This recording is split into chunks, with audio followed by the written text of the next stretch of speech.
Greetings, peace and love. Good morning, everyone. My name is Kimberlie Wright. Welcome to Hand-Built Pottery and Sculpture.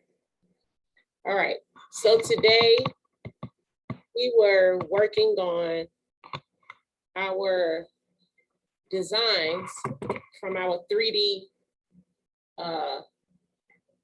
paper templates. And I decided to go ahead and construct the actual pieces out of clay from the 3D paper templates.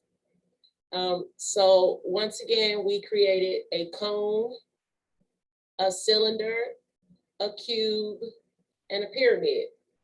And I'm not going to carry the class too long today, but however, maybe possibly I can get at least 2 designs on the pieces to just finish them off. So we're going to go ahead and get started with that.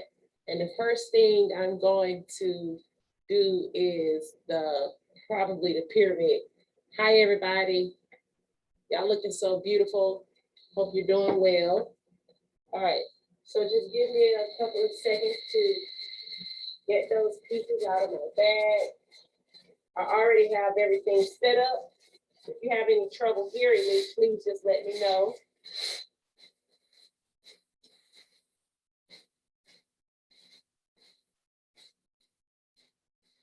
All right, so before I take out those pieces, I'm going to roll out, I'm gonna roll some clay out. Need a slab, so let me adjust my camera. Sometimes I don't know if it's hard for you all to hear me without actually seeing my mouth, but I guess you can see my lips moving, and you can see the plate, the table as well where I'm rolling the clay. So I'm just taking a piece of clay out, just get a little bit more. And I already have my spray bottle here, as you can see. So I hope that you all do take time to actually draw your own paper templates out and construct some pieces on your own. And they don't have to be the geometric shapes that we've already created. You can do your own thing. All right, so I'm just going to quickly roll this out. And actually, it might be possibly somebody out there who has already created these pieces along with me. So I'm not really sure. But just be creative in whatever you're doing to make it 3-dimensional. So I'm going to try to go ahead and construct some designs for my pieces out of this one piece of clay to mass produce and multitask so it can get done quickly. Reconstituting a little water in this clay. It's a little bit stiff, which is a good thing as well. So as I roll it, I just keep flipping it to either the opposite side to get an even roll out and to have the pressure of the clay pushed out from each side of the surface. All right, so I don't want to go too thin. I think that's a really good thickness.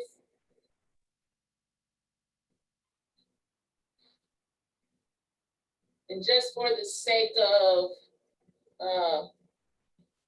me already having something that I could use for a design, so far I have this heart, and it has like a keyhole on it with some type of designs. It's a stamp. I'm thinking I can use that in some way. I have another heart. It looks just like this with some swirls. I have a high heel shoe. I was thinking about incorporating a high heel shoe to something. I have this zebra print. And I also have another stamp with 4 images of people on them. I don't know if they are women or men. They could be either or. So that's a stamp for that. So even though I have stamps, I'm going to probably still cut out a certain shape out of the stamp to use for decoration and design. So first I'm just gonna place those stamps on my clay and kind of press down or beat a little bit so that it can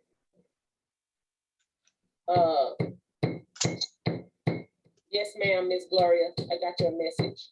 I called you a couple of times, Miss Gloria, but maybe you probably was busy and didn't answer the phone. Like after that one day you said you need to talk to me immediately. I called you, but I didn't get an answer. So it's okay, I got your message in the text. So I'm using my clay wisely so I'll be able to have enough space to just go ahead and use to manipulate the clay in every manner that I can now instead of spreading it out and messing up the clay. So I'm gonna use the shoe and putting this last one in here. And even though I pressed the stamps in the clay so they would not move, I'm going to have to also go back and press even harder or roll with the roller pin so that the stamps can press down into the clay more evenly.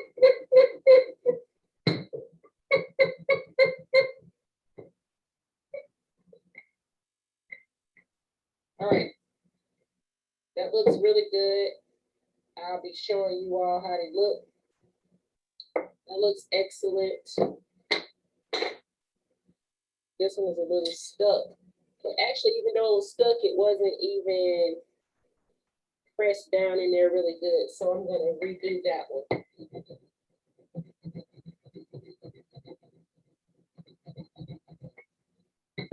And I have to do the one that was like really low, separate. Okay,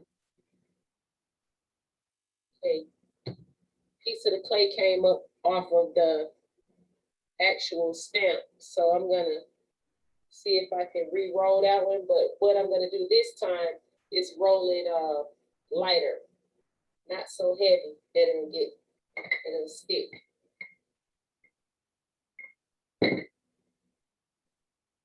Okay. That's a little better. All right, so let's see how the people look. It came out pretty good.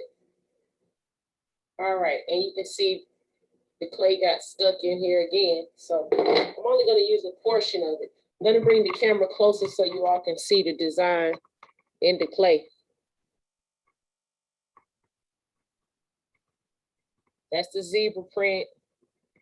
This is the one that stuck on the piece. So I'm gonna use this one instead. The swirl pattern one, that's the shoe. And moving right along. Cam, is it possible with the spray some kind of oil on there to keep it from sticking when you roll it? No, you don't want spray on it per se. What it is just that I actually probably was beating and rolling too hard. Okay. So it's just like a trial and error type of thing. Once I realized I was rolling too hard, I redid it and just didn't roll that hard the second time. All righty. Yeah, it's fine. And then also you have to be mindful of the moisture that's in your clay. Make sure your clay is not too wet or something like that. But that clay is pretty dry, even though it has some moisture for me to work with. Okay, you can't walk away and talk. Yeah, I said, even though that clay is dry, it does still have moisture for me to work, but however, it's not wet where it would actually stick to the pieces because I was rolling it and beating it too hard. Thank you. Okay, so this is the, come down a little. This is the pyramid that we created last week. And I already went on ahead and cut off the lids so that so I sat them back on there. I cut the lids off so that I would actually have a lid. Looks like a couple of them got sort of stuck. I'm just gonna cut around that a little. See if it comes up. And what happened is I probably sprayed it and it kind of got stuck. Put one more side.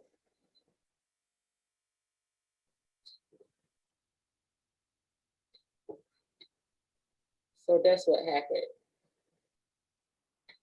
It got a little stuck. But it's leathered where I can actually work with it really well. And you can see how jagged those edges are. I'm going to clean that up as soon as I get the chance. But for right now, I'm just going to go ahead and build and create the portion, the design. All right, so what I want to do is get a circle, and this is one of those spaghetti measurers where you measure spaghetti when you're cooking it. You put the spaghetti through here and it gives you an amount of servings that you're going to use, like 1, 2, 3, and 4 servings. However, I'm just measuring how large I probably would want the sun above the pyramid. And I think I'm going to, let's see what you all choose. Do you think the sun is profound using the 1, the 2, the 3, or the 4? Maybe the 2. What else? Where is it gonna be sit attached? Right on top of this tip? 3. Yeah, that's what I'm thinking, 3. Do the 2 again. It's too small. It looked too small. Yeah. As pertains to the sun. And this one is too big. The 3 give you more 3D. Okay. Thanks. Thanks, Miss Gloria, too. I think I'm just gonna use 3. All right. So I'm going to cut a piece of clay out of that area just so I can get it away from my stamps. The stamps are gonna be used for the other pieces. The lid rolled off. So are you gonna put a lip on that? Yes, ma'am. That's why I was saying I'm gonna smooth it and, you know, do my thing to it. So I just wanna roll this clay out just a bit. It was a little bit thick. I'm gonna cut out that 3rd circle.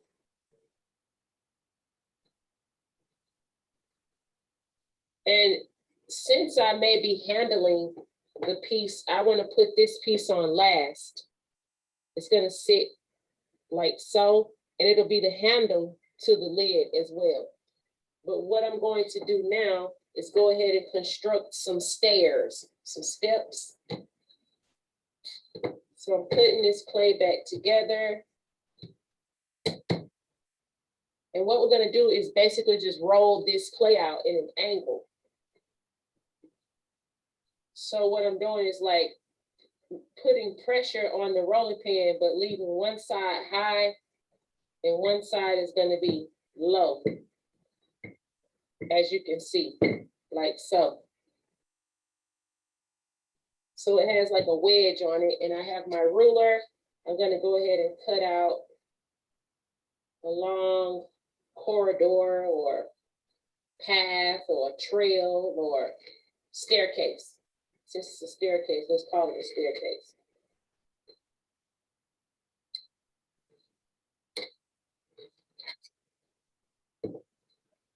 All right, so far that's how it looks on the sides. Looks kind of like a wedge of cheese or something to eat. A doorstop. Yeah, it does look like a doorstop. And then I'm gonna cut the back down, so to speak, like that. But I already know that is a little bit high for my pyramid. Let's bring it back so you can see it.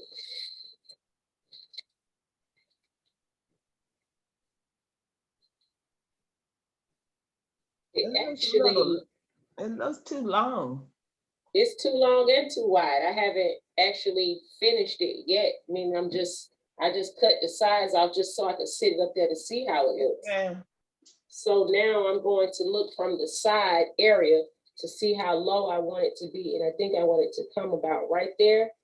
I'm gonna turn it to the side and Oh, yeah, good. Oh. cut straight through there. Hopefully I don't mess it up. If not, if I do, I'll just go back to the drawing board. Hmm. All right, let's see how that looks. I think that looks really good, except for I want to, let me look at the other side.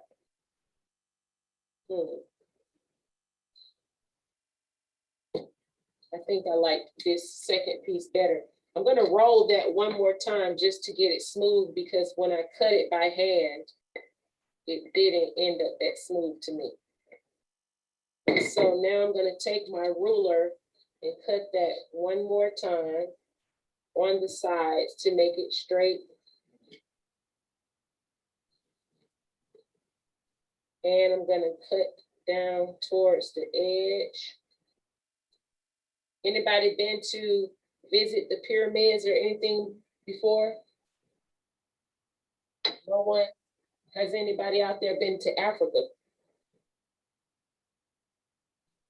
All right. Well, you know, it's never too late. You can still go. All right. So this is going to be my steps, even though you might think it looks kind of long. I'm just leaving the length there in case I need to correct something. But first of all, before I go any further, I'm going to sketch out a doorway. And the doorway for me is going to be in proportion to the staircase. So I'm just kind of rough sketching it out. And what I'm going to do is take this particular tool here that has the flat edge or square, and that'll just help me kind of scrape that area out. So that's what I'm gonna do now. I'm gonna move the steps and just scrape that back so that it will look hollow or look like an opening. It's artificial opening. It's not gonna be a hole completely through the piece. So it's just a representation of a door. And then, you know, when I glaze it, I can glaze it dark, a dark color like black or chocolate or something to make it look recessed and make it look like it's actually a door. Give it that darkness. An open door? Yes. Well, you know, I think those, if you look on the pyramids, I think the doors are like open. It's not like it has an actual door and a handle or anything like that. Yeah, it's just an open corridor that takes you down and through tunnels, and even some of them go upward, you know, so. So you've been? I have been to Africa, but I have not visited the pyramids. That's why I was curious to know, had anybody, if any of you been to see the pyramids, because that's one of my dreams. Probably a lot of people would love to go and see the pyramids. All right, so far, this is the door opening that I have. And even though you can see the back of it, the illusion will look better once again when I actually paint it. That's what I was saying. It looks good to me. Oh, thank you. It looks like what I see on TV. Okay. Kim, Yes, last ma'am. night there was 3 programs on about the pyramids. Browder, the archaeologist, he did 3 programs back to back, and it was amazing. Oh, wow. What And he channel? gave all the history behind the pyramids and Kemet. But what channel was that on? YouTube. I just turned on YouTube, and it was in the line, you know, the first set of YouTube videos. But all you have to do is key in Browder. Okay, Browder. Archaeologist. Okay. So let me write that down right quick. Thank you so much. Yeah, he's been Is doing that Browder, B-R-O-W-D? PR. Okay, Browder. He's been doing that work for 60 years. And he shows all his excavations and the symbols, you know, all the Oh, symbols, yes, ma'am. the Dinka symbols. He saw. Somebody in the class just did a really nice ankh with a lot of Egyptian symbols on it. It's really nice. Yeah, I'm gonna do some of those. So now as it pertains to the staircase, what I'm going to do is draw lines, and I'm not even going to measure them, about the thickness where I want the stairs to be. And so as I carve my steps in, I'm probably going to lose a few. So that's why I was saying I want to make the stair corridor as long as possible, to probably, because I'm going to eliminate some as well anyway. I hope you all can see those lines. It's not perfect, but you know, this is like a rustic, rough looking pyramid to make it look kind of authentic and stuff anyway. It doesn't have to be really perfect in my mind. I mean, that's not really what I'm trying to execute. Okay, so even though I have these lines here, I just thought about something that will make my time easier as it pertains to me carving it out. What I'm going to do is, I'm gonna have to show you again, but I have to use my two hands. What I'm going to do is draw a line going down the side where it's descending in the same shape as the piece, so that once I carve down, I know how low to go. You'll show us, right? I didn't quite get that. Yeah, I'm gonna show you. Okay. So first of all, anyway, here, this is the first step. On the second step, I'm gonna carve that out some, and I will show you. But I'm gonna give myself a line, how far down I wanna carve, so to speak. And the shavings that I'm carving out, I'm just going ahead and adding it to my slip. I could add it right back to the clay if you want to use all your clay for building. Meaning, like, if you want to just add it back to your clay, if you need to keep the clay, then you can add it back. But it's just such a small amount that I just decided to add it to the slip. Now this, I already knew that this carving job for the steps wasn't going to be all that easy. It's not that hard, but it ain't that easy either. Okay, so this is the first step. You can see it's a little bit rough. So what I'm gonna have to do is, on the side, you can see how the level went down. What I'm gonna have to do is go down another notch lower than that level. And as you can see, the way I drew the line, it's gonna be lower than that second step. So I'm gonna go ahead and carve that out and let you all see that.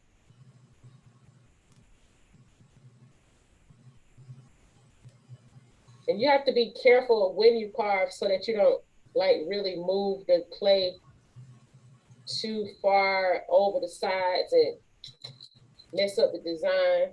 But what I'm doing is just going back, cutting anything off that sort of rolled over. That's all I guess the way I can describe it. And so, as you can see, the third step, you see this chunk from me carving came up on the second step. So I'm gonna go back and clean that up by making a little incision and going straight across, just to cut that lump off, hump, or whatever you want to call it. Okay, so that's my third step. And so I see now that I definitely probably will eliminate some steps so as to not to have to carve all of them, but I'm just gonna keep going until it allows me to keep going lower. And so once again, I'm drawing a line on the side here that's lower than my third step. It'll look better and better as I continue to go along. So right now, I think I'm going to switch to my blade to cut straight through to see how that works instead of actually carving, scraping out with that piece. I want to go ahead and cut the whole step out to see how that works, because I'm always trying to figure out how I can do something faster for the sake of the time of the class. I'm looking for this square. All right, I found it. You thinking about making a pyramid or something from Nubia, Egypt, Mr. Van Dyke?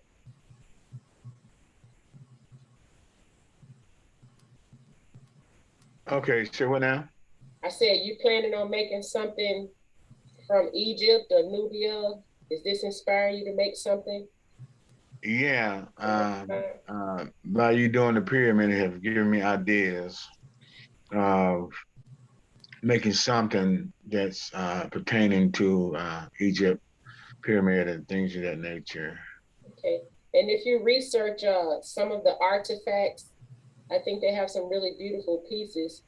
But one thing we was talking about when we were talking about Juneteenth and Dave the Potter from South Carolina, I brought up the fact that pots were made in Egypt a long time ago, and for some reason, I was all tongue twisted and jumbled up that I couldn't say it, but some of those Coptic, Coptic jars were really beautiful that Egyptians made. They were like some kind of jars, but they had like maybe a King Tut's head on it, a dog, a Okay, bird, yeah. something like that. So they Yeah, really check that out. That's unique. I check that out. Yeah. So as you can see so far, my steps, it's going to be looking better once I smooth it out with a brush. But you can see by the time I get only probably about right here, it's only so far that I'm going to be able to go down with steps. So I'm just going to go ahead and keep going down until I can't go anymore. And that cutting the step out actually did work. So I'm just going to cut this one out. It's faster. And see how that works. And if I only have 3 or 4 steps, that however it turns out, that's what I'm going to use.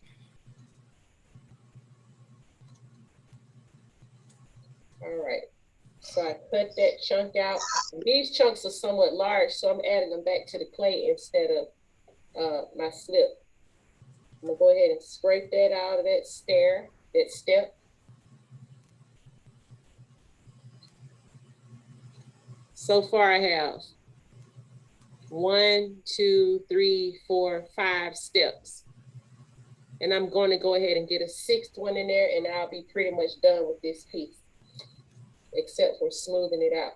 So the last step, I'm going to just go ahead and cut straight across here, like so. All of this top portion is coming off. So I'm going to go to the other side and cut along with the last step. Straight across, like so. Then I'm taking this top portion off. And it's not like I necessarily ever made steps like this before. It's my first time doing it with you all, but you know, since I have techniques in play, then, you know, you able to get the job done. All you got to do is continue to use some of the same techniques that you've used before in building, like making sure to score stuff, seal stuff back really well, that type of thing. All right, I'm on my last step. And so I'm going to cut this whole piece off, which was a lot of 1, 2, 3, 4, 5 steps that we're not using, but it's okay. And then I'm going to cut that last step off, because the actual last step that I really made is the lowest one.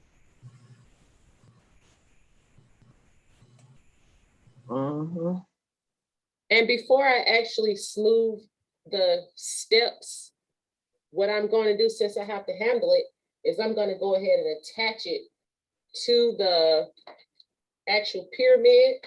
And so what I want to do is spray a little water at the bottom of the door opening and score it right there. I'm going to get some slip, add my glue, and I'm going to scratch the back side of the staircase or score it. And I'm going to go ahead and smash or press that clay. And that's, once again, that's why I didn't smooth my staircase really good, because I have to handle it. And so that's like a thing to do at the end when you're not gonna probably touch it anymore. So now I'm gonna take my, since I don't really have any clay around the piece, so to speak, let me come down. Sorry. What I'm gonna do is put a little coil around there, really small, because I need to reinforce the staircase and make sure it's gonna be attached to the pyramid. So what I'm doing is, again, adding a little coil around the piece, like so, cutting it off the side. So next week, young people, on Thursday, we will not be having class. We will not be having our informational pottery class, because next week we will be having a Juneteenth celebration. And I hope you all join that. We have a lot of really nice parts of the program that you would really love. And actually, we're not having class next Friday either, because next Friday is a holiday. When we generally would usually celebrate Columbus Day, they changed that holiday for us to commemorate or celebrate Juneteenth. And so now, Kim, I just looked at my schedule this morning. I didn't see that on there. And what time is it supposed to be? And do we go under your passcode? no, ma'am, I don't think so. Let's see. For some reason, it will be on the schedule, probably Monday or something like that, but it's either going to be on Darnell's passcode or Miss Buffy's passcode. I'm really not sure yet, but you will know that by next week. And the reason why it's not on the schedule now, because it's like a new event that we just put together. I can't hear you. I can't understand. It's a new event we just put together for you young people. Sorry, I got everything in the way.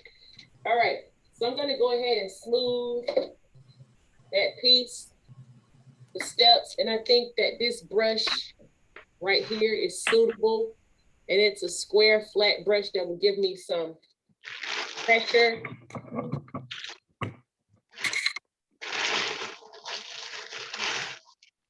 Somebody has background noise, please be mindful of that. Sound like you're eating tater chips or something, or ruffling some plastic. All right. So I'm cleaning my steps really just by rubbing across them.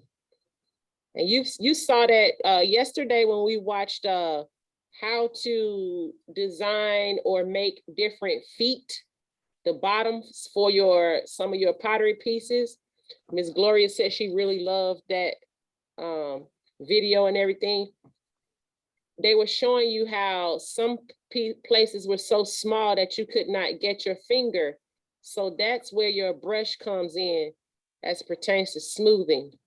You know, if you feel like your hands can't reach certain areas, these steps are so delicate that I want to keep the crease. And if I put my finger there to smooth it, it may get finger impressions on it. So also I'm going back to smooth the door.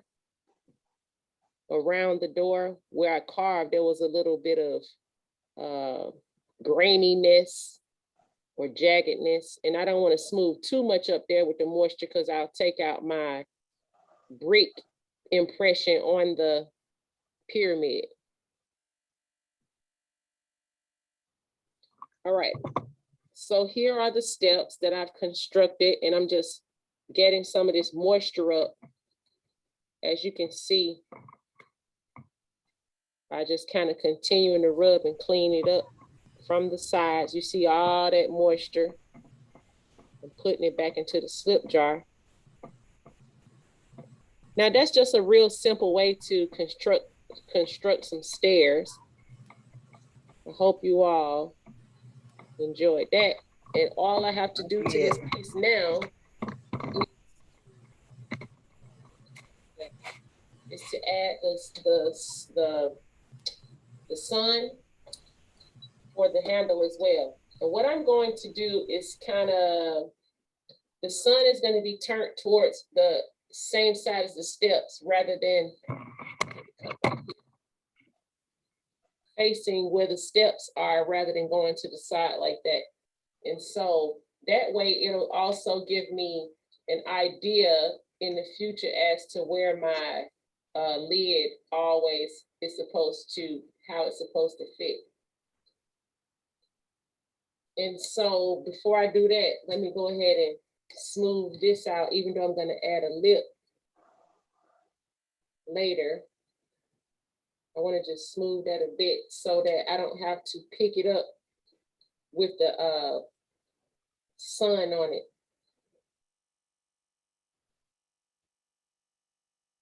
All right.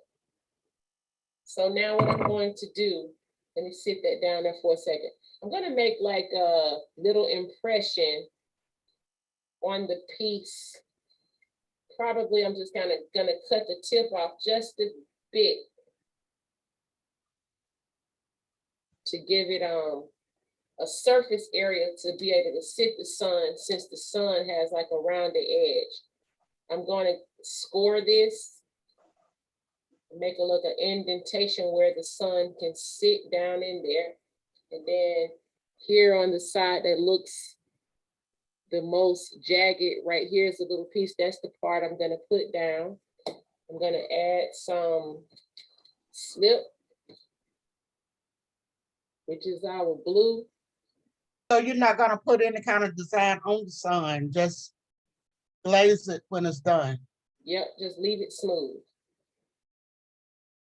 And now I'm going to kind of press that on there with my finger all the way around the piece. Pressing it down, making sure it's sitting on top of that piece. And all I'm going to do is take this water and smooth around that, just like you saw the young lady doing with the bottoms, the legs, or the feet to the pots that we saw yesterday in our information class. Going all the way around the front. Sometimes you have to smooth back and forth to make sure the clay is not just moving one way, but evened out.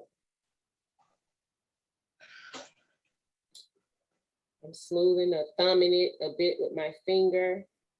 And then even though I added that moisture and the piece is a little bit soft, I want to gently press it down again just to make sure it's really stuck there, sturdy. And I'm going to sit that piece right back on top where it belongs, the actual lid. You know, I always like to keep my area clean, especially when I'm going to another step. And this is the design to my pyramid. Yay.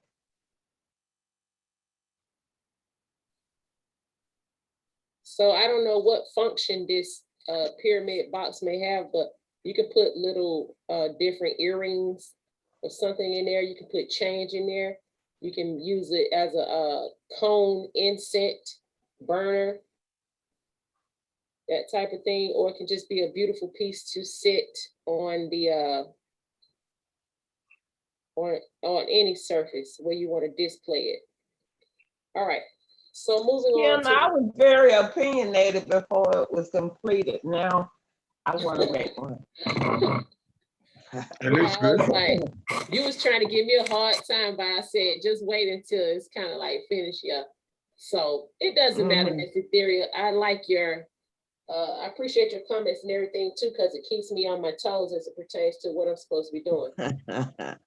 So I don't know if we'll be finishing all 4 pieces, but I'm gonna go ahead and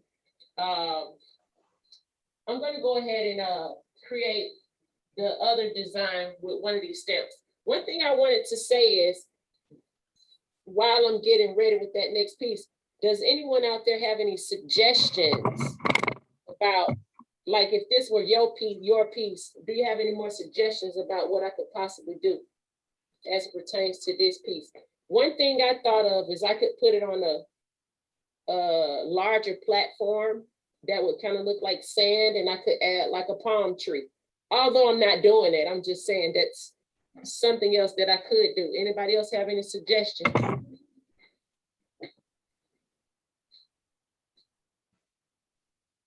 Miss Gloria, how you think that'll look if I had some feet on it? If it was raised? Uh, It looks good like it is. I mean, No. yeah, I like it like it. Now, platform would be good. Yeah. Leave Well, it I was like thinking too, maybe a platform probably won't look good due to the fact that they are always usually sitting on the ground. yeah, leave it like that. It look nice like I would have that. put rays. I would have put sun rays on this song. Now, the reason I say a platform, because you could put sand around it or something like that. Yeah, oh yeah, just meaning like an actual base. Mhm. Okay, not legs. And No. Miss Carrie, I think that's a brilliant idea as it pertains to putting some sun rays on there. But then, you know, I'm not saying that I couldn't do it, but you have to be mindful of how thin or thick the sun rays could be, because you don't want them, you don't want them to break. Yeah. No, you can make. Right now, it just looked like the handle to opening it up to me. You But can. when it's actually glazed, when I make it look like the sun's color, it'll be more prominent. But you also can, with that, you can put make a platform and make smaller ones around the pyramid, using it as a bigger pyramid. What's a smaller one? A smaller pyramid? Yes, different Okay. ones. Thing I could come up with, I just wouldn't say it. Say that one again, Miss Ethereal. I said that's the only thing I thought of. I just didn't say it. Oh, okay. Have more than one. Oh, that's nice too. All right. So once I just pulled add an Egyptian figurine. That's the only that's nice. Yeah. That'd be cool too. That That'd be real sounds nice. good. Cause like I could do something on the side, like I could do something like 2 platforms on the side and put the Sphinx or something right there. Or I could do some, those columns? The columns? I could do some columns around the whole thing. That gave me some good ideas. Even though I'm not gonna make them, I just wanted y'all to kind of lend some more ideas. Oh, okay. How they had the Egyptian temples with the columns. So I kind of pulled this off really hard. I guess I'm trying to say hard, and then it came up. I squeezed it. That's what I'm trying to say. I squeezed it. So once I opened up the cube, what I had to do was open the piece back up in the inside. And you can see how I cut it, that it's going high on this side, low the other way, high here and low there. And so the design that I'm going to do for this piece is going to be very simple. Your voice is going down. The design that I'm gonna do for this piece is gonna be very simple. So it's not gonna take that long, and I will be able to go into the third design. So I'm just kind of making sure I fix that and make sure everything is smooth. All right, so what I'm gonna do here is actually use my ruler. And I think this looks really good. What I'm going to do is from the center, I'm just evenly adding the ruler to the center line. And I'm gonna make blocks around the whole piece, because instead of adding anything to this, I think I'm just gonna make it be a Rubik's Cube. So I'm putting the line here. And once I actually make lines on one side, those lines will be able to connect to all the other sides, which will make it straight, so to speak. And this is my first 3 lines. How many blocks are on one side of the Rubik's Cube? Is it 9? 9. 16. Good job. It's 9. 9, 3, 6, that's all. Yes.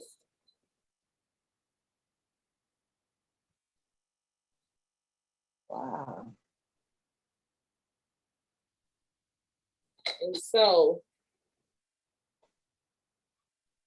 Oh, yeah. So what I'm saying is, once I go to the side, all I have to do is connect the lines from where they meet on the sides. And right now, I just want to quickly give you all some, 1 second, some research. Anybody out there ever had a Rubik's Cube? Oh, Yes, yeah. I I have. have one now. Okay, good job.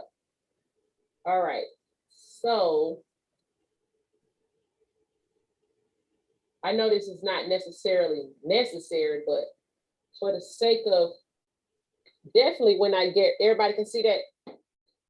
Yes. Definitely when I get ready to, definitely when I get ready to paint, I'll be able to see the colors on the side. So we know we have the primary colors, red, yellow, and blue. And then the other 2 sides are what color? Green and orange, Green, orange, and what else? white. And yellow. White. Good job. So it's red, yellow, and blue. Those are primary colors, and green, orange, white. And you see the blocks are 3, 6, 9. It's 9 on each side, which makes how many blocks on the entire cube? Let's see how long it take y'all to do that. 1, 2, 3, 6. 4. I said the entire I cube. know. I can't count the sides. 6. 6. 56. It's Or 30. 8 times 9. I'm counting how many sides, not how many spots, how many spaces. Yeah, I'm saying 8 times 9. how many squares on the entire cube? 8 times 9. So how many sides you got? You 4. got, That's 8 times 9. it's 6 sides to a cube. Times Oh, 12. I thought it was 6 times 12. It's 54 blocks total. 6 times 9, 54. I think Miss Jacqueline had said that. 4.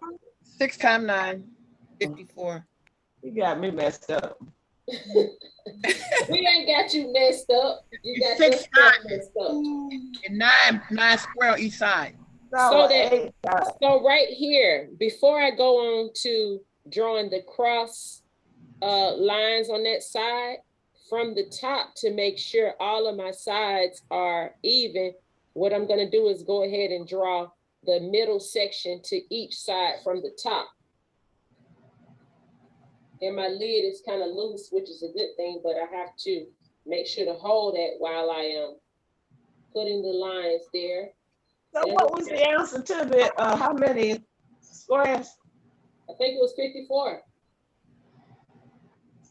64. 6 times 9. It's 6 times 9, yes, 54. Here's the center Is line that from what that. 8 times 9 is? No, 6 times 9. Why you keep Okay. changing the number, Mr. Theory? You went to 8 times 9. We said it's 6 sides times 9 blocks. 6 sides.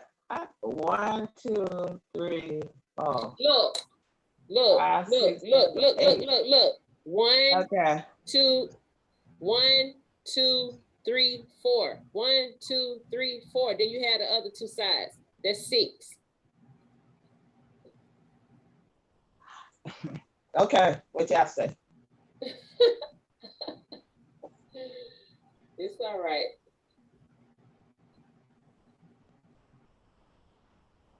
All right. So somebody else might have just went on ahead and drew that all the way aside. But once again, I'm making sure to do the center from the top. And I have one more side. Let me see, 1, 2. I have one more side to do, and I'll line it up with the top, and then I'll go around to do the other parts to make sure that once I get ready to glaze or paint it, it's all gonna be proportioned and equal. So I've done the center for each side matching the top. As you can see, the lines line right up with the top. And now I'm going to do the bottom, going straight across from, and I have to look at each side to make sure I'm meeting those lines. And so once you do the bottom, then you can do the cross hatch of, see the bottom? Now I can go across this way to make sure it's matching or meeting. Let me put my lid back on. And even though I'm not actually creating a actual 3-dimensional design for this piece, it's still not the easiest thing to do. You still have to take your time. All right, so I'm going across the opposite way. And that side, which is the bottom, is completed with 9 and here. So now I'm gonna go across the other way. Once I make one line, I'll be able to make the other ones meet and match. Or maybe, well, sorry, not one line when I finish one side. So I'm gonna just continue that all the way around, but making sure I'm matching and meeting the first lines that I drew or created.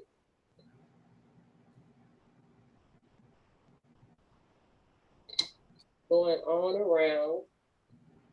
And now I have to make sure, I'm not on the last side yet, but I will be there in a minute. I'm making sure that my ruler is sitting straight and holding it sturdy before I actually trace the line. And I'm going to the last side, and what I'm going to do is match up where the piece meets.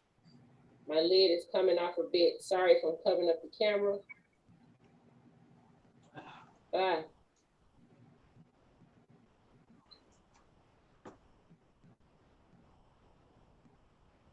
All right. So that's the Rubik's Cube all the way around.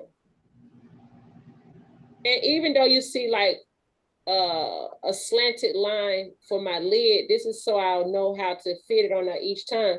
But once it's glazed, you won't be able to see that line so well. It'll be more disguised. All right, so that's my design for the Rubik's Cube. And I'm gonna have all those colors once that piece comes out. And we're gonna just do one more piece really quick. And I have to do a cone on my own, but for right now, we're gonna do the cylinder. This was the cylinder. I made like a jagged edge cut for the piece. We're gonna lift that up and sit it back down just to see, you see how it fits on the grooves like teeth, which is really good. But that was a tool that you used, and I forgot what it's called. That's a tool cut that I used. Yes, to cut it and get your jagged edges. Oh, the tool, sorry. The tool is something that I got from, I think it's a pastry cutter. Like when you cut pies and stuff. I'm not even really sure, but this came from like a Goodwill or thrift store. Okay. Yeah, so that's how that looks. And so for the top for this, it has actual cats around it. If you can see the 2 cats, and then it has hearts all over it. Oh, that's what that is. Yeah, so since it already has that design, I'm gonna go ahead and use the heart. I'm gonna cut out both of these hearts and see which one you all vote for me to use. So I think I've already chosen the one that I think is the probably, well, either one of them can work, but whichever one is the best to me, and then you all tell me which one you think is the best to you. So we'll just use the one that we Cut out the choose. keyhole, Kim. Okay, well, I want to sit it up there so you can see the proportion of the size as well. Okay. All right, so let me cut the one, and I love the one with the keyhole. It's really nice. It's difficult to hear. I think you're up over the speaker or something. Open. What it is, I kind of stayed up late last night, and I think my voice is a little hoarse. Sorry, so my voice might be going down a little bit too, Miss Ethereal. So I'm trying my best. Anytime you still just can't hear, just let me know and I'll repeat what I said. Okay, so if you all choose the heart, and then once again too, I said sometimes when you can't see my mouth moving, it kind of might be sounding a little distorted or hard to hear or something like that. All right, so for the actual heart, I thought it would be nice if we do use the one with the keyhole to actually carve that keyhole back a little bit so it can be deeper. Yeah. However, hopefully you can see this. This is the heart with the keyhole. Y'all see that? Yes. I think the size looks really good. And this is the heart with the spirals.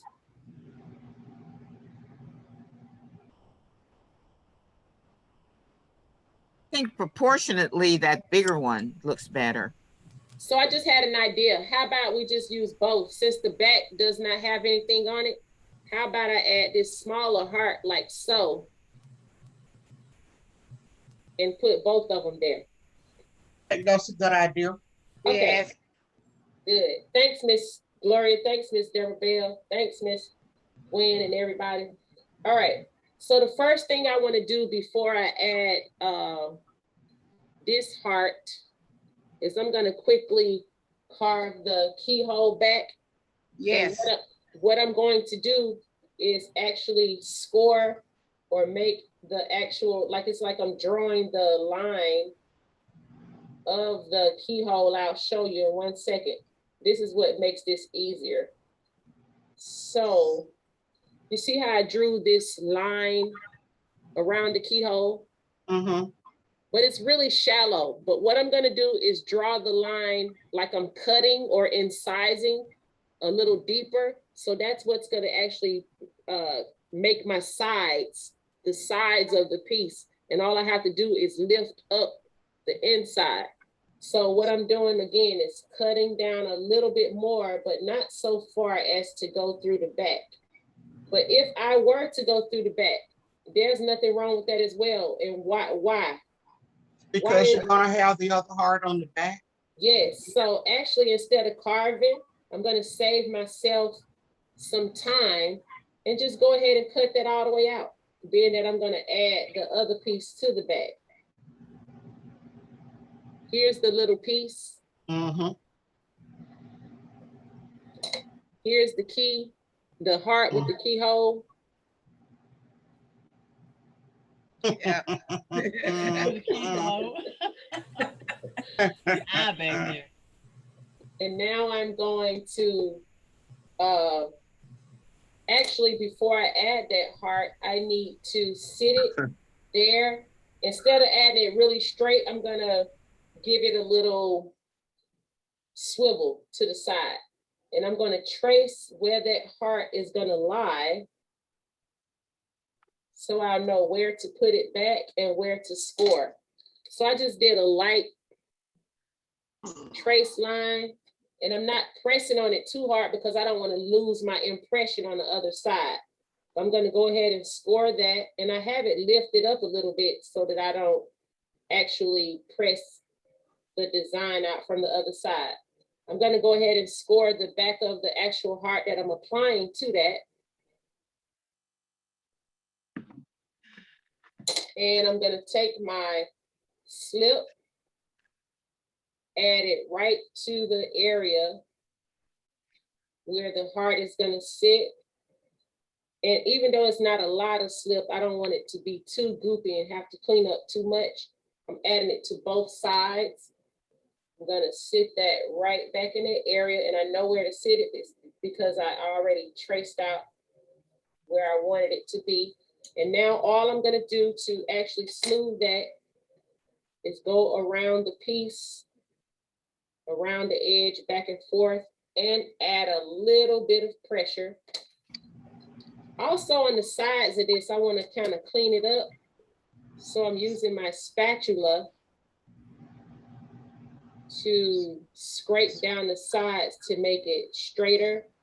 As you can see, it took off a little bit of slip, and I'm going to turn that piece, but still be gentle so as not to press out the other side, and continue to brush around the entire piece, even on the bottom of the larger heart. And trust me, I did not even think about using both of those hearts until I actually included you all to say, what should I do? So it just came up as an idea. And if you don't always have to have just in your mind, just what you think you're doing before you actually execute or do a project. As you are, even if you had everything mapped out that you're doing for a project, you might decide to change something. So it's nothing wrong with changing something, adding ideas, or making something better. Now I can't pick the piece up because it's gotten too moist from all that water. So I'm moving it in an entirely different place. I see a portion of the heart that's still up. So I'm going back to make sure to press it down to make sure the suction is all the way pressed together from heart to heart. That was a saying, heart to heart. Was that a TV show too? Sitcom, Yep. Heart to heart. Oh yeah, okay. I think It comes on now. What is it on, like TV Land or something? On regular air TV. Okay. And so now what I want to do to actually, I don't want to press down too hard as I'm making an impression for the for where the heart is gonna sit. I don't want to press down too hard on the base of the piece. So I'm taking the lid off, and I'm actually gonna make a little incision in the center where I'm kind of like gonna dig a little hole out. And I don't want it to be that deep because I still want the tip to be shown somewhat from the heart, but I do want it to sit down in there so that it can have the proper surface area and stability.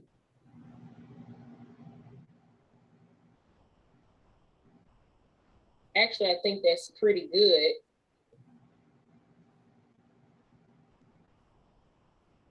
I'm just cleaning it up a bit.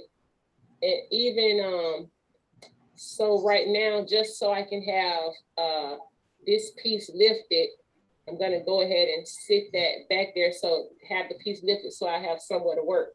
And I'm going to take my slip and just put a glob of it or a portion of it down into that hole. Before I even actually put my heart there, I'm going to make a very small coil so that I can reinforce the strength of the heart But I could have sat the heart up there, but I want to make the coil first so that once the heart is sitting there, then I don't have to roll the coil and thinking, sorry, I won't have to risk having the heart fall on me.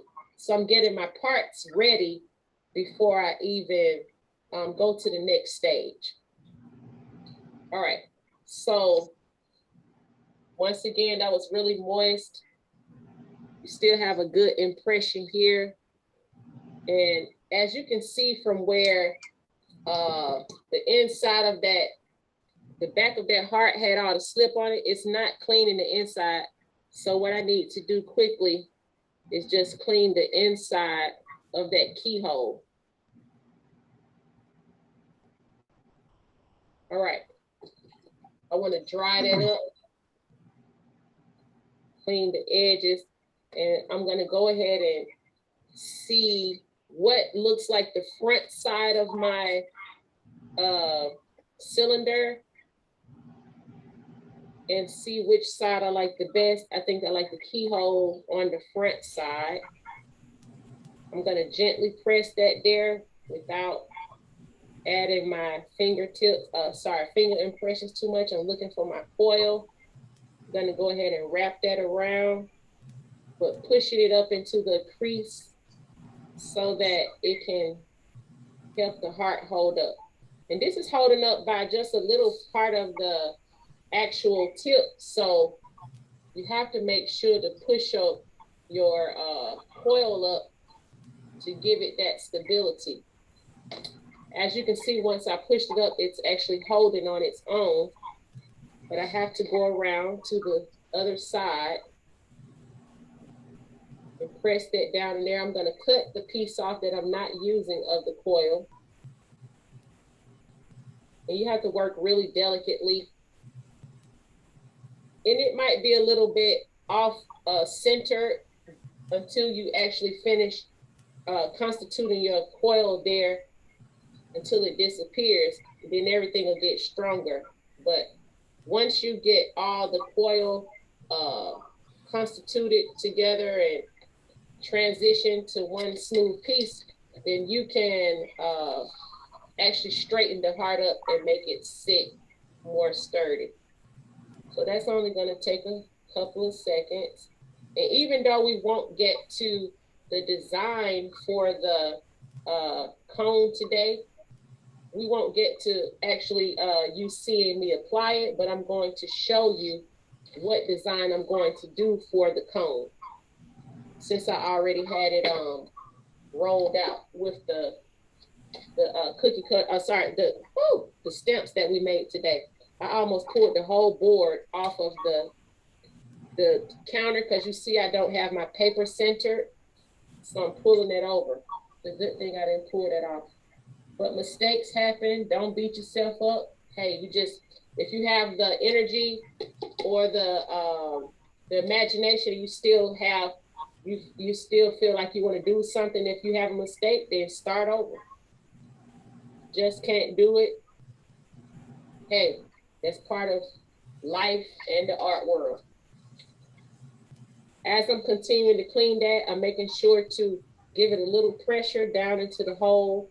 And it might be a little wobbly as you're working because of the piece being moist, but as it dries, it'll get leather and stiffer, and it will hold more strongly when it's fired. And so I'm done with that. There's nothing else I can do around that piece but actually smooth it with the brush because my finger is too small to get in that area. And although I'm adding water, I want to make sure to clean that water up so that the piece won't stay that moist or be that soft. I don't want it to fall on me.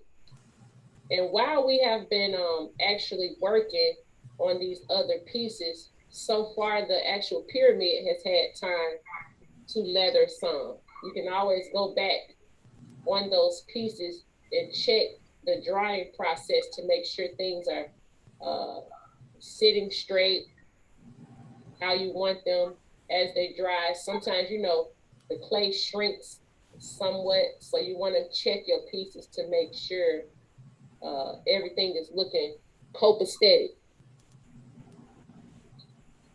All right.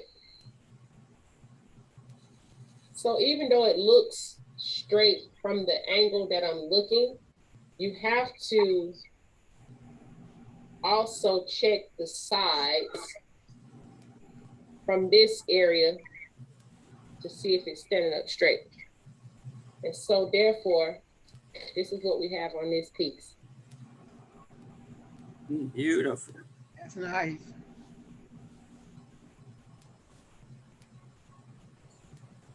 Like, so what I was saying is on the sides like this, you see how it looks like it's leaning a little bit?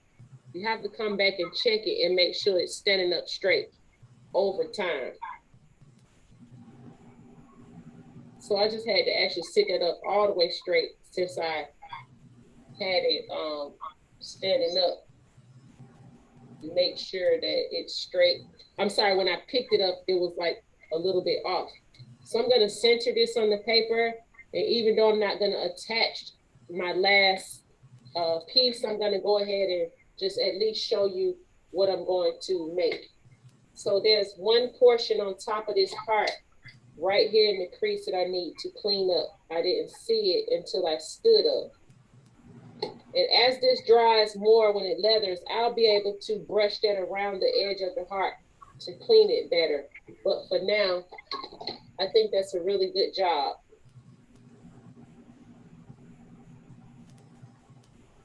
All right, so moving on to the last piece. I'm gonna move this entire piece so I can use that bat, which is that flat platform. And this is the last piece, which is our cone. This is the cone base. This is the cone lid. And I have not cleaned up all of this portion to make it fit yet. However, all of that's gonna get done. So let me kind of clean that up right now. And I'm gonna go straight into what design I'm gonna make for that. So since it's a cone, it's a little bit awkward. It's not like the cone has a tip already, so it's like, what could I possibly do to make something decorative on it? Anybody have any suggestions? You could leave it just like it is. That's one thing I could do. I could put some feet on it, some legs. We just had that video yesterday. How you think that'll look good with some legs on it, Miss Gloria? Some feet. I think it'll be cute. So I know that goes like that. All right. I love those claws, the claw legs. Oh yeah, they look like feet. Mm-hmm. Yeah, and then that reminds you of that really expensive or decorative furniture that have real like lions claws. Yeah. Yeah.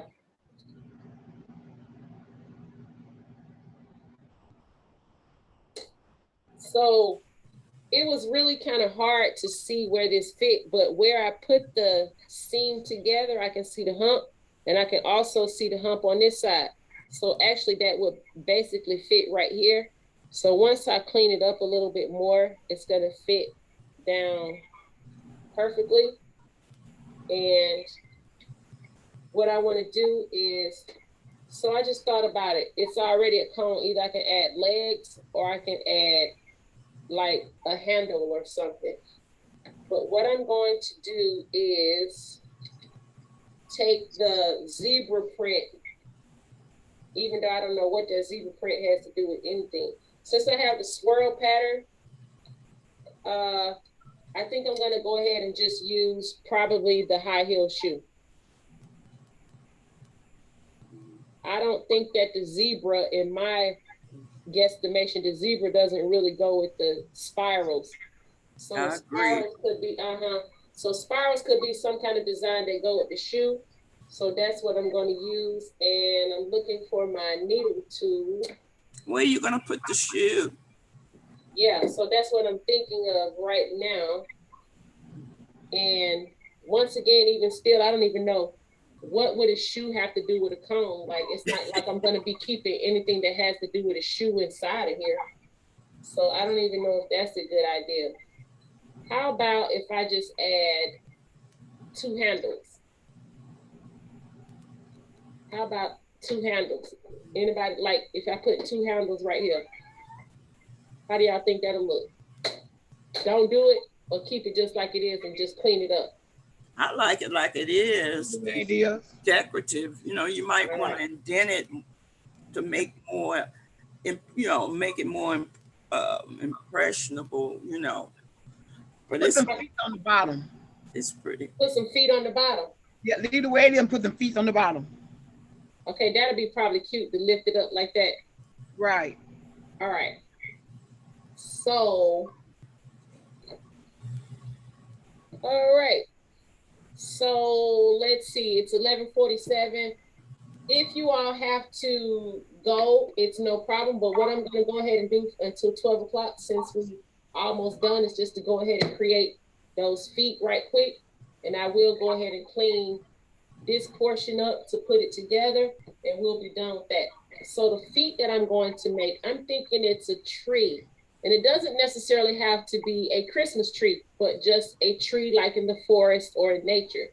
So what could be under a tree that would look like feet, but that would look natural? First of all, I had ideas of rocks. What else? If you put the feet curve out like a, you know, circle, Like a half stump. circle, that would. How about if I created 1 foot? How do y'all think it'll look with 1 foot, but the foot was a trunk? Do a big trunk and then have like 4 branches coming out on the end of it. Okay. I was thinking a trunk or some rocks or something like some branches or logs or something like that. So if you had if you did something like in a fantasy, what are those things called that used to be flying around like Tinkerbell? What are those things called? Like ladies with wings? The fairy. Fairies, sorry. Fairy. All right, so I was thinking of 2. What if I actually did have 3 or 4 fairies that were kind of like flying up under there? They was actually flying the tree somewhere. I'm just saying you can go fantasy-like on it, or you can go real. I could have put some leaves up under there, but what I'm gonna do is go ahead with the trunk.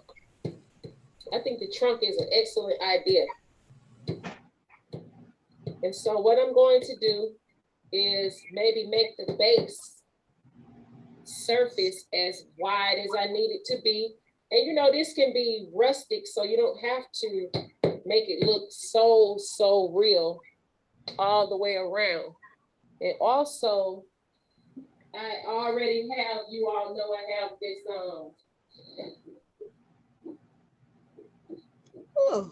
coming.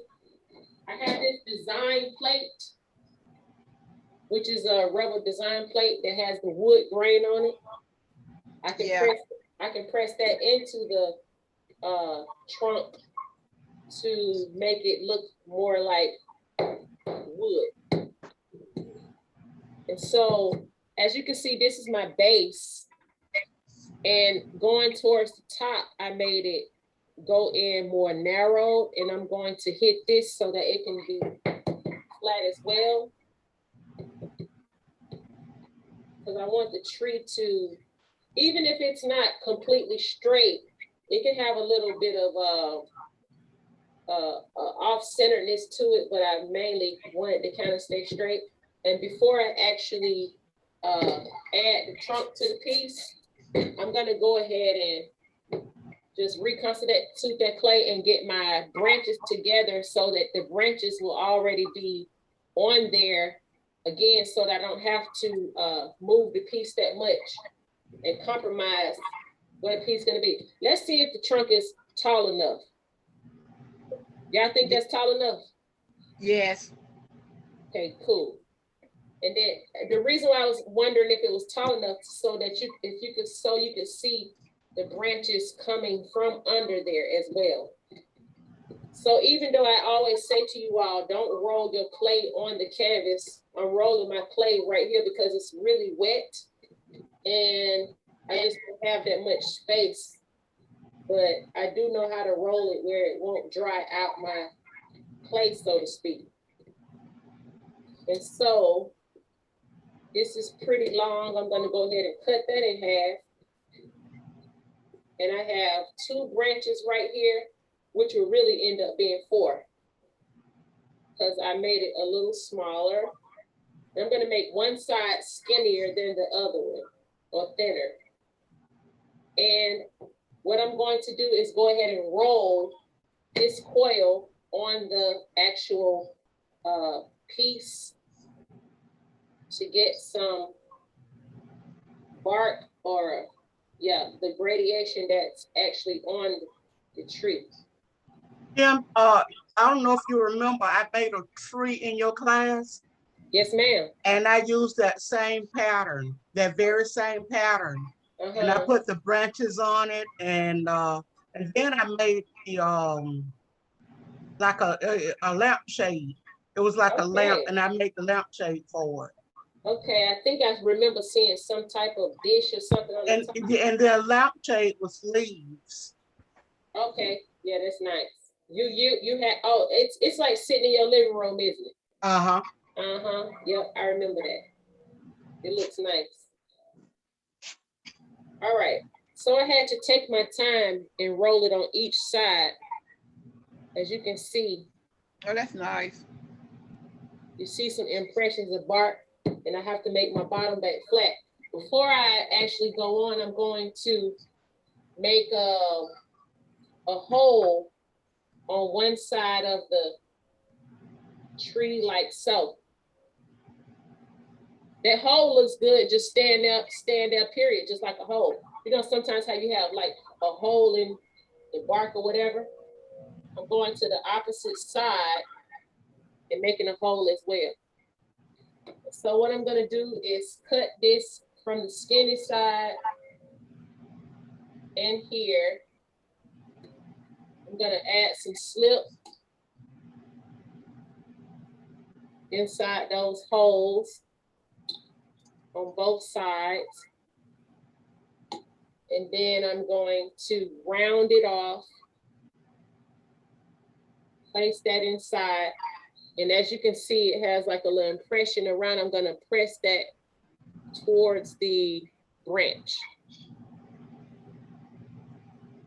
And even though I pressed it to get the clay tight around it, I'm gonna go ahead and press it with my texture tool.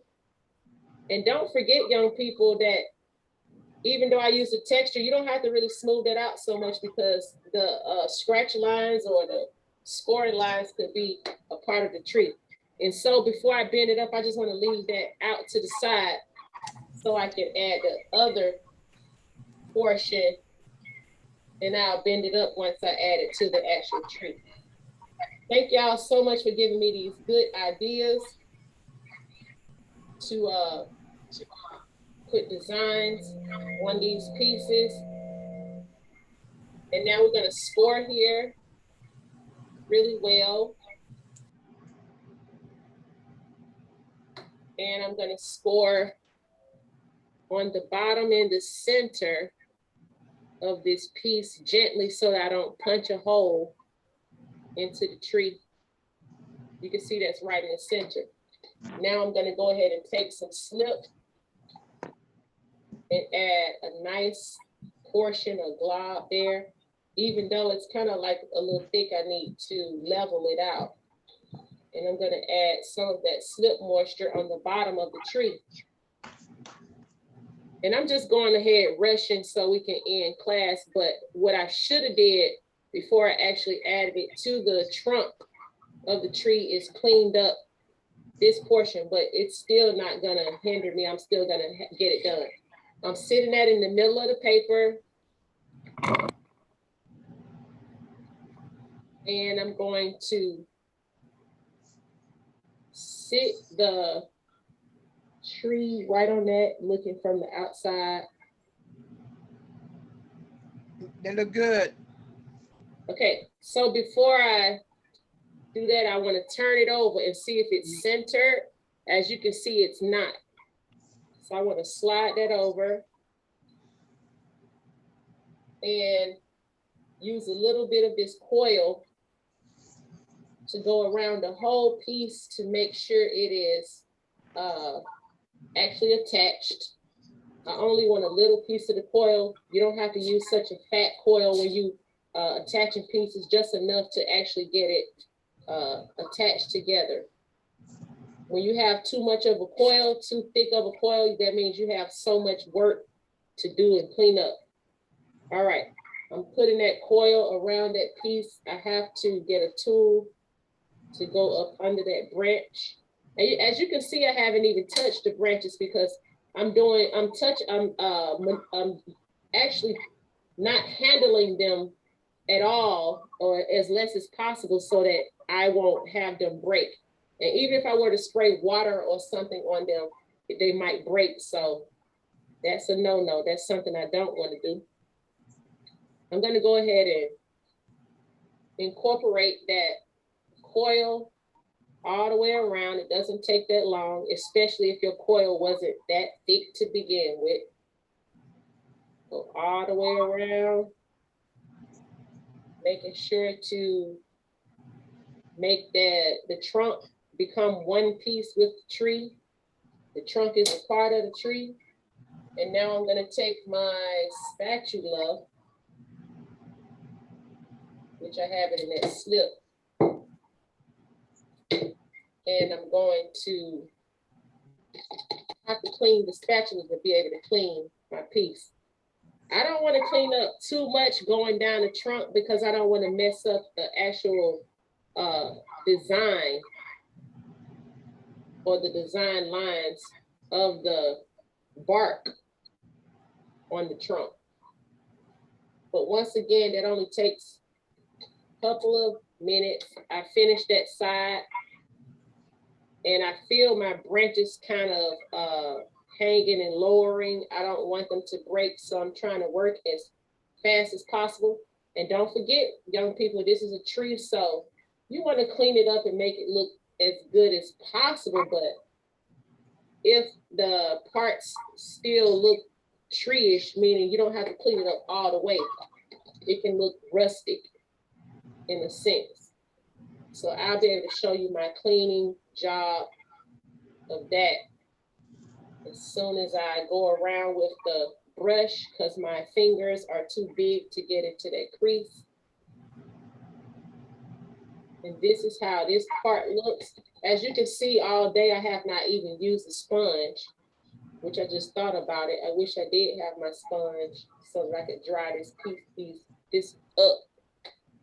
All I have to do is reach for it. There it is. All right, I'm gonna dump that into the water, just squeeze it out so I can dry some of that moisture up.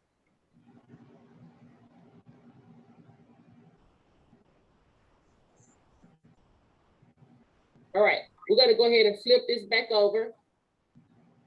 As you can see, that's how everything is looking. I'm gonna flip this back over, and hopefully, since I turned it over to get it centered, that's centered enough. And I'm gonna go ahead and bend my branches.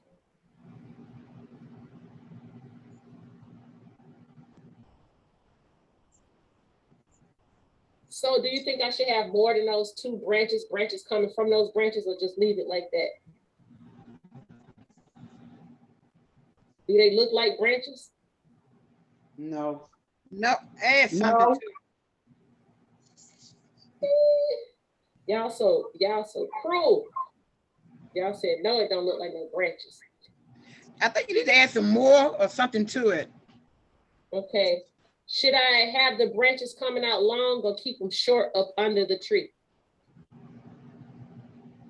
Now they look like handles. Yeah, put them, you know what, make it like roots or something. Probably Yeah.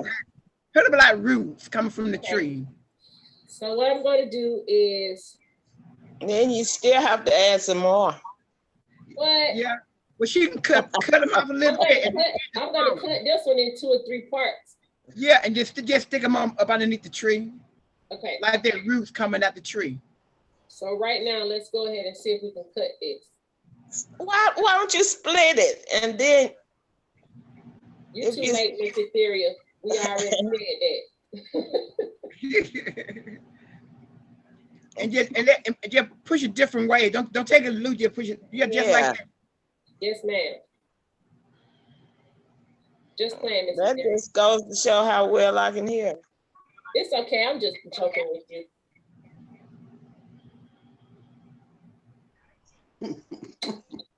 Just joking. Miss Carrie's so silly. I'm crossing one over to make it look rootish. Yes. I have to make sure to get out the paper for when I'm ready to transfer it into the kiln. It'll work.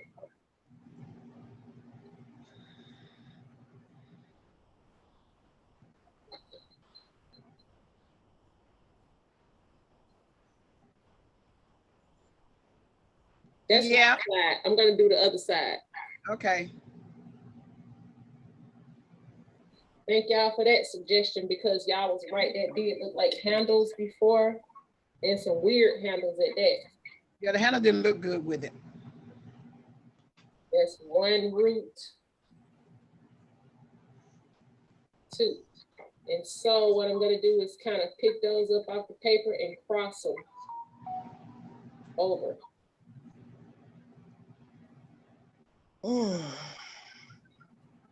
Wake up. I'm just playing. That's what I did to get in the class this morning. What, went to sleep? Wake myself up.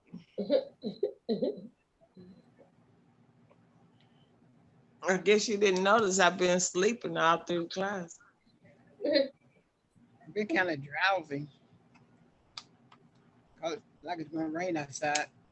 Okay, I see up here by the branch I need to smooth it into, because since I've cut them and moved them around, it kind of came out of the hole.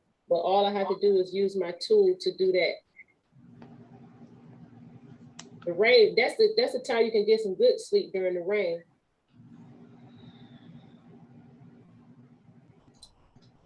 Yeah, I like that.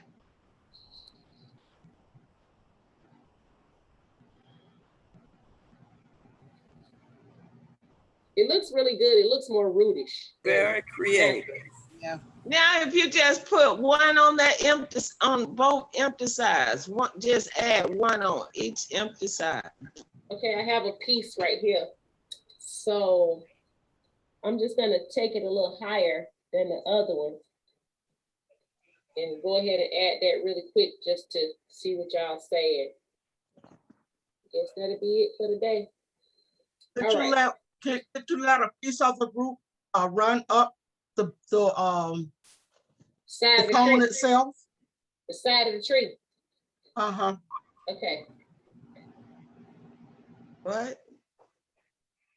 Who said right? All right, snip.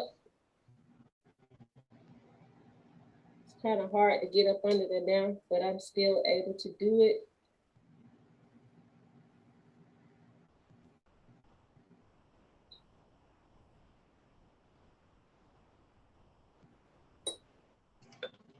And so what I'm gonna do right there, where Miss Gloria said to take a piece up the side of the tree, I'm gonna have to scratch and add a bit of snip just to get it to stick.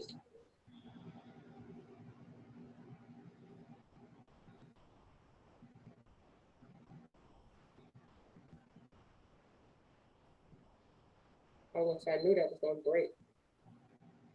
That's fine. Just add a little small leaf on or something. Okay. Mm-hmm. I want to see. Miss Carrie, so I can't tell what it's still gonna fill in that empty space. But why is it gotta be an empty space? Meaning like. That's what I'm trying to say. Okay. Meaning I don't think in nature, I don't think everything is gonna be Okay, proportioned out as it, well, it don't matter. Roots spread out. This is one side, I'm gonna go ahead and add the other side. Yeah. Oh well. Yeah, but you don't want to overdo it neither. Why you say, oh well, Miss Etheria, you don't like it? I'm putting down Add some leaves onto the one you got going up.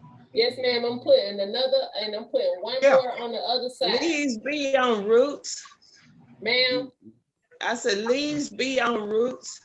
But it's up on the tree. Yeah. You know, they have like, what you call that stuff, moss? You have that kudzu. You got all kind of leaves and stuff that be on roots and growing from. Okay, I know about kudzu. Kudzu, Georgia. Yeah, but I'm saying it's still a lot of other stuff that you can, that really is in nature. And we have stuff in nature that we don't have in Georgia that's in other parts of the world that we never even saw. Kudzu didn't come from Georgia. They brought kudzu over here way back in the 1800s or something to put down on Mudslide. Mudslide. Something I That's forgot. red dirt. That's what my mama said. Because Okay. when it rained so bad, it would just mess up the earth and the red dirt would just be everywhere because it used to be really red dirt. And they say it came from Germany. I'm not sure. Okay, thank you. Now you can't get rid of it. Yeah, No, that stuff is crazy. Pulling down all the trees. Yeah, you can't get rid of it. Ugh.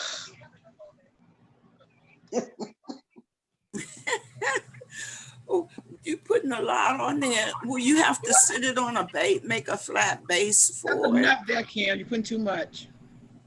Miss Etheria, somebody need to put in an empty space. I was just talking about running out from the root, not all up the sides. Yeah, that's enough. You're overdoing it. Okay, thank y'all. I ain't gonna do no more. Ooh, y'all hardcore. Glad I'm the teacher. Y'all, boy, if I was in y'all class, Kim, you be like, Kim, you overdoing it. I'll be like, yes, ma'am. Miss Jacqueline just laughing. All right. So while y'all are still in the class, I'm gonna add 2 or 3 little leaves, and we are done with that, except for me cleaning the lid, and I can do that on my own time. She said, All right. So here's a leaf.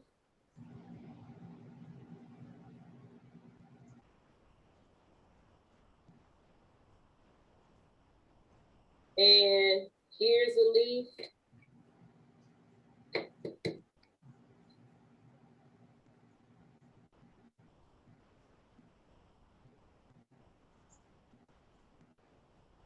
I'll show you all in just 1 second. And one more leaf. Mrs. Gwen said, you're doing too much now, Kim.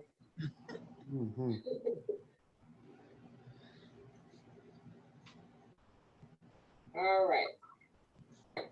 So I don't know how a tree has so many different species of leaves, but I done got about 3 different kind of leaves here. All I have to do is kind of add some slips on the back of these and put the leaf there. It should be fine.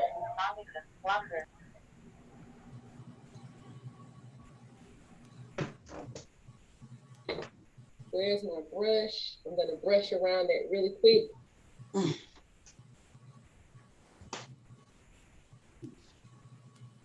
That leaf is done. Beautiful.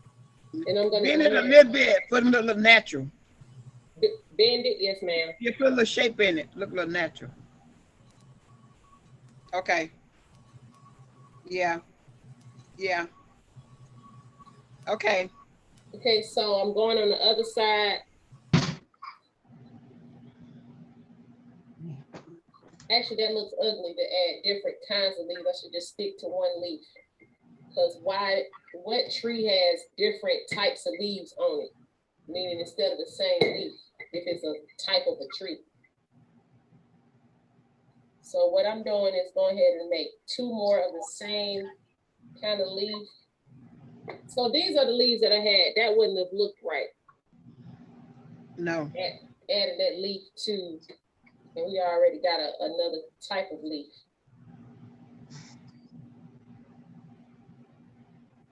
All right, so I only got 2 more leaves.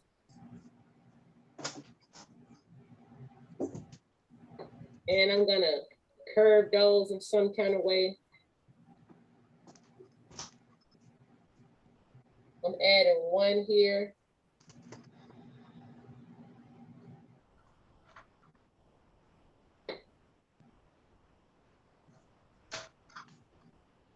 And I'm gonna add 1 on the other side.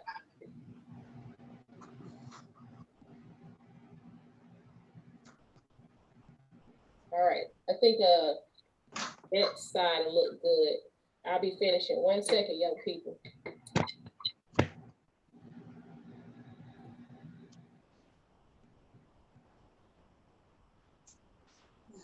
wanna brush around that 1 time. That's good. And just go to that other side and then I'll show you all. And add 1 leaf. And that was so inspiring and good that I actually included you all in that in the design process because you helped me out tremendously. Meaning I didn't have to think for myself too much, even though there's nothing wrong with thinking for yourself. All right, so I'm adding this last leaf right here. Need a little slip. And I'm putting a little curve to it. And I'll take y'all around the tree slowly. Nice. That's and nice. You see on this brown one right here, I have a leaf right over there. Okay. So in total, the whole thing has about 4 leaves. I put 2 on this side. You can see 1 right there and 1 right there. What would you call that? It's not abstract, is it? Or It's called a tree. A forest tree. Yeah, it's a forest tree. It's a tree. And you know what I might do? How about once I actually add my, let me find this side. What do y'all think about this? When I actually clean this up and add, how about if I add something like, what about a butterfly? A little bitty butterfly. Is enough leaves? A fairy, like you said. I couldn't hear you, I'm sorry. A fairy. A fairy. A squirrel. A squirrel, that would be good. A squirrel, a butterfly, or what else? Put a bumblebee. A bird. A bird. What about if I made a little hole and put the bird in? So I think I already made a tree with a bird inside of it. You said a bumblebee. That'd be cute too. Bumblebee. And it'd be colorful. Talking about the bumblebee? A yellow jacket or something. Yeah, yellow jacket. Yeah, I think that's gonna be cute. That'll bring color to it.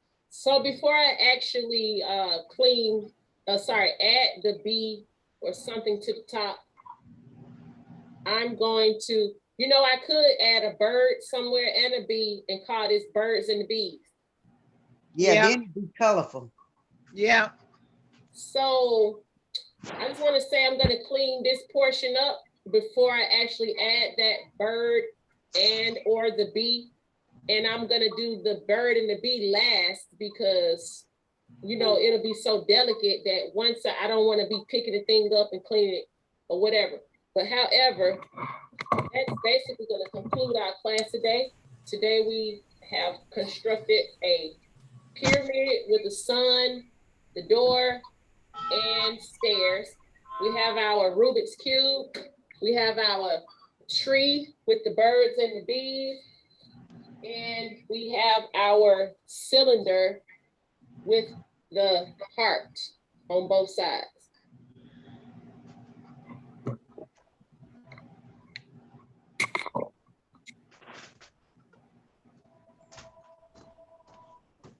I think this was a great class, Kim. It was. I mean, you have really showed us a lot of ways we could do things I mean, who would have thought that you could take that cone and do so many things with it? Or the cylinder, because I showed them though how you gonna hold that harder. And you can turn this upside down and make it something like an ice cream cone, or something totally different. It could be a birthday party hat. It could be so many things that have a cone shape. Turning it upside down with some feet would be really nice. So yeah, you can be whimsical, or like I said, in art, things can change. For example, it's sort of like a cartoon. I could be myself, but have like a rabbit head with big bunny ears. Looking normal. I'm gonna get you, Miss Karen. And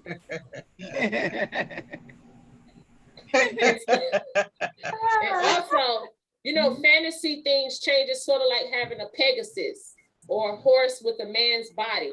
In art, you can transition or change anything that you like. So with that cone, I could also make a building looking like a cone with an elevator and windows and stairs. You just have to really be creative and use your imagination. So before I conclude class, I just want to clean my hands real quick because I'm getting clay dust everywhere. And so that was a really, really good class. Thank you all so much for all of your input, your suggestions. And as you can see, I really took them into account and used some of your ideas, which made my projects go to the next level up. And once again, as you can see, that's why I try to slow down for making projects. In one demo, I done made four different projects. So I guess that's more beautiful things that will be coming to you all as pertains to that. I said that I would give you all some of these projects. And thank you so much. I just hope that you create your own 3D paper templates. Everybody else out there saw the paper templates that we started these from? No. Who said no? What was the question? I said, has everyone seen the paper templates that we started these pieces from? The demo last week was actually, week before last, we actually made the paper templates. And somebody said, Kim, I don't see how you're gonna put that to clay to actually make the pieces 3-dimensional. So I said I was gonna do a different demo to show you how to construct the pieces. These are the paper templates that I made. This is what made, sorry, give me 1 second. This is what made the,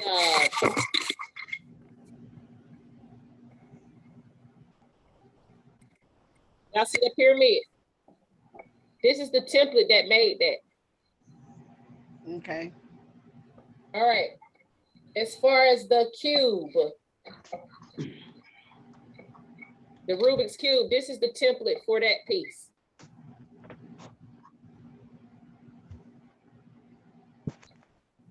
If I were to fold this up, it would, come into being a cube, but I said I was gonna leave these small pieces when you all return to the classroom in case you wanted to use them.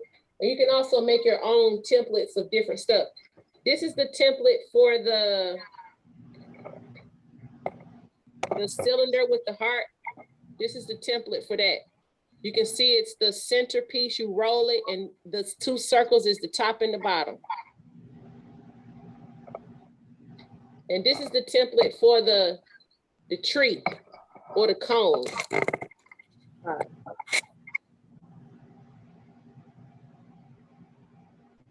If you roll this cone together, the two seams come together, and this is the actual base for it. So what I was saying was you all create your own templates to make 3D pieces and just have fun with it.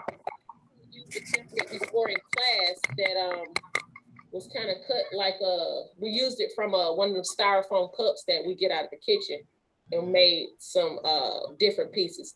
But however, it's really fun, and it helps you if you have stuff on a flat scale to actually create something three-dimensional. It's really fun and gives you some good projects. As you can see, I made 4 in one class, and you all can do it because I've seen some of the beautiful work that you all created. And so do you have any, anybody have any questions or suggestions? Anybody want to say anything? Thank you.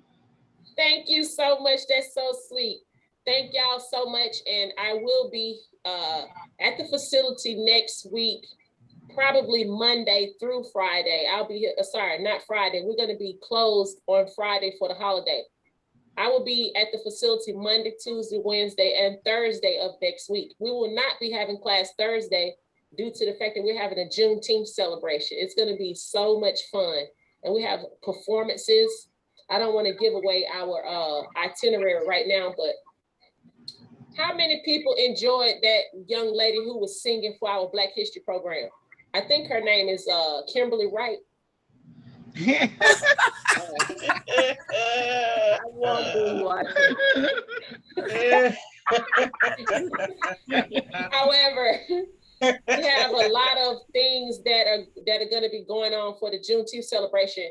And I don't want to give it away, but hopefully if I get myself together and get these lyrics together, I'll be doing another selection for the Hey, Kimberlie, can I go back and look at that program? Because I was out of town. Can I go back and look at it on YouTube? Actually, I have to ask Miss Terrell if it's on YouTube, but it was, I think I sang Lift Every Voice and Sing. Oh. Look at Miss Carrie. And so this particular celebration on Thursday, I know that it should start at 10 a.m. I should be performing another selection, but I have to get myself together and the song, because the song is fairly new to me. And if I don't feel real comfortable doing it, I'm not going to do it. But I think I should be able to get it together. So Miss Karen said, We're going to add your mom to that one, Kim.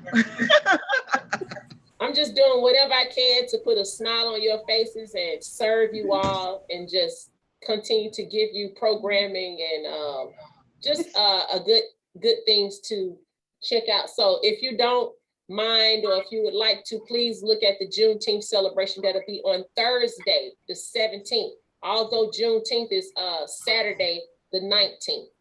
And they have so many celebrations out there for Juneteenth. I heard there was going to be a really, really big celebration at the Mercedes-Benz Stadium.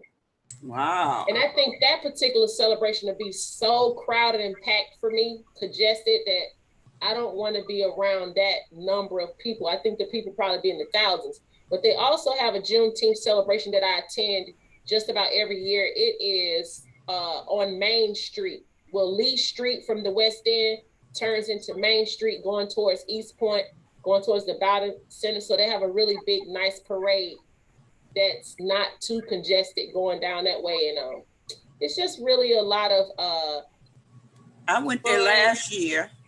Okay. And they had horse rides.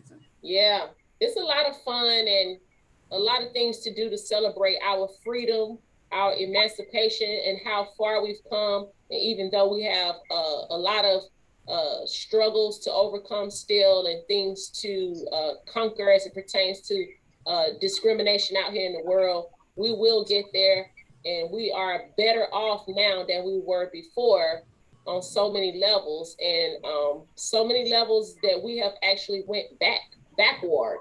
I just want to say that I think as a people, we have gone backward as it pertains to our health when it comes to nutrition and eating the proper foods. before people used to farm and have gardens more. And so they used to cultivate their own foods. And even if you didn't have your own garden and everything, you used to have big mama or grandmama or mama cooking. And you see these lines going out of the parking lot, like at Wendy's and McDonald's, where 16 and 20 people are in the line, like trying to get something to eat. And I said, that just, if I were to ever pull up to a fast food restaurant and be the 20th person in line, that would be a signification for me to get out of that line. Meaning, like, I could go to the grocery store and actually prepare something for myself that would be healthier. And a lot of these things are giving us cancer and so many different ailments that we should return back to cooking and sitting down with the family at the table and eating. Sometimes people don't even eat together anymore because we all in different rooms and watching TV and different stuff like that. But health is key, and it's very important, because if you don't have your health, you don't have anything. So that's just one thing that I think that we all should do better on as it pertains to our eating habits and food consumption and exercise. So anyway, I love you all. Thank you so much for all your input and your beautiful, wonderful suggestions. My name is Kimberlie Wright. Thank you for joining Hand-Built Pottery. Have a wonderful and blessed day. I will see you all next week on Thursday, and we will not be having class next Thursday and Friday, but we will have the Juneteenth celebration on Thursday. Thank you so much, Kimmy. I really enjoyed class. You are a genius. Okay, thank y'all so much, and have a wonderful and blessed weekend. Amen. Y'all have a great weekend. Be safe. You do the same. Thank you. So I'm just looking in the chat. Thank you for the compliment about my hair. My sister keeps my hair braided, and I see your comments, Miss Gloria. Okay, I see that the info that you left me too, Miss Jacqueline. And thank y'all for that, and peace and love.